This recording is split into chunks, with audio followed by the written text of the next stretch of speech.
Hello ನಮಸ್ಕಾರ, ನೀವು ನೋಡ್ತಾ ಇದ್ದೀರಾ ಇಂಡಿಯಾ ಫಸ್ಟ್. ನಾನು ರಕ್ಷತ್ ಶೆಟ್ಟಿ. ಈಗ ಹೆಡ್ಲೈನ್ಸ್. ಕೋಲಾರದ ಟಿಕೆಟ್ ವಿಚಾರ ಕಾಂಗ್ರೆಸ್ ಪಾಲಿಗೆ ತಲೆನೋವಾಗಿ ಪರಿಣಮಿಸಿದೆ. ಗುದ್ದಾಟ ಬೀದಿಗೆ ಬಿದ್ದಿದ್ದು ಸಚಿವ ಮುನಿಯಪ್ಪ ಅಳಿಯ ಚಿಕ್ಕಪೆದ್ದಣ್ಣ ಅವರಿಗೆ ಕೋಲಾರ ಟಿಕೆಟ್ ಕೊಡಬಾರದು ಅಂತ ರಮೇಶ್ ಕುಮಾರ್ ಬಣ ವಿಧಾನಸೌಧದಲ್ಲಿ ರಾಜೀನಾಮೆಯ ಹೈ ಡ್ರಾಮಾ ನಡೆಸಿದೆ. ಟಿಕೆಟ್ ಘೋಷಣೆಯ ಬಳಿಕ ಮೊದಲ ಬಾರಿಗೆ ಬೆಳಗಾವಿಗೆ ಜಗದೀಶ್ ಶೆಟ್ಟರ್ ಎಂಟ್ರಿ ಕೊಟ್ಟಿದ್ದಾರೆ. ಯಡಿಯೂರಪ್ಪ ಜೊತೆ ಕಣಕ್ಕಿಳಿದು ಭರ್ಜರಿ ರೋಡ್ ಶೋ ನಡೆಸಿದ್ದಾರೆ.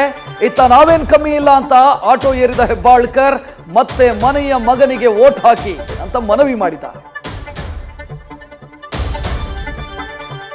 ಡಿಕೆ ಕೋಟೆ ಬೆಂಗಳೂರು ಗ್ರಾಮಾಂತರಕ್ಕೆ ಕಾಲಿಡಲು ಕೇಸರಿ ಪಾಳಯಕ್ಕೆ ಭಯವಾಗ್ತಾ ಇದೆಯಂತೆ. ಕ್ಷೇತ್ರಕ್ಕೆ ಪ್ಯಾರಾಮಿಲಿಟರಿ ತರಬೇಕು ಅಂತ ವಿಪಕ್ಷ ನಾಯಕ ಆರ್ ಅಶೋಕ್ ಹೇಳಿದ್ದಾರೆ. Doctor CN. ಮಂಜುನಾಥ್ ಪರ ಗೆಲುವಿನ ಅಲೆ ಇದೆ ಅಂತಾನೂ ಕೂಡ ವಿಶ್ವಾಸ ವ್ಯಕ್ತಪಡಿಸಿದ್ದಾರೆ.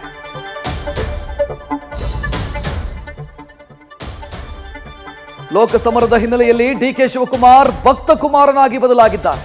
ಮೇಲಿಂದ ಮೇಲೆ ದೇವಸ್ಥಾನ ಪ್ರದಕ್ಷಿಣೆ ಹಾಕ್ತಾ ಇದ್ದು ಗೋಕರ್ಣಕ್ಕೂ ಕೂಡ ಭೇಟಿ ಕೊಟ್ಟು ಮಹಾಬಲೇಶ್ವರನ ದರ್ಶನ ಪಡೆದಿದ್ದಾರೆ. ಈ ವೇಳೆ ಡಿಕೆಶಿ ಸಿಎಂ ಆಗಬೇಕು ಅಂತ ಅರ್ಚಕರು ಸಂಕಲ್ಪ ಮಾಡಿದ್ದಾರೆ. ದಾವಣಗೆರೆಯ ಬಿಜೆಪಿ ಮಹಿಳಾ ಅಭ್ಯರ್ಥಿ ಬಗ್ಗೆ ಕಾಂಗ್ರೆಸ್ನ ಹಿರಿಯ ಶಾಸಕ ಶಾಮನೂರು ಶಿವಶಂಕರಪ್ಪ ವಿವಾದಾತ್ಮಕ ಹೇಳಿಕೆ ಕೊಟ್ಟಿದ್ದಾರೆ. ಇವರು ಅಡುಗೆ ಮಾಡೋದಕ್ಕೆ ಲಾಯಕ್ಕು ಅಂತ ಸಿದ್ದೇಶ್ವರ್ ಪತ್ನಿ ಗಾಯತ್ರಿ ಬಗ್ಗೆ ಹೇಳಿಕೆ ಕೊಟ್ಟು ಚರ್ಚೆಗೆ ಕಾರಣರಾಗಿದ್ದಾರೆ.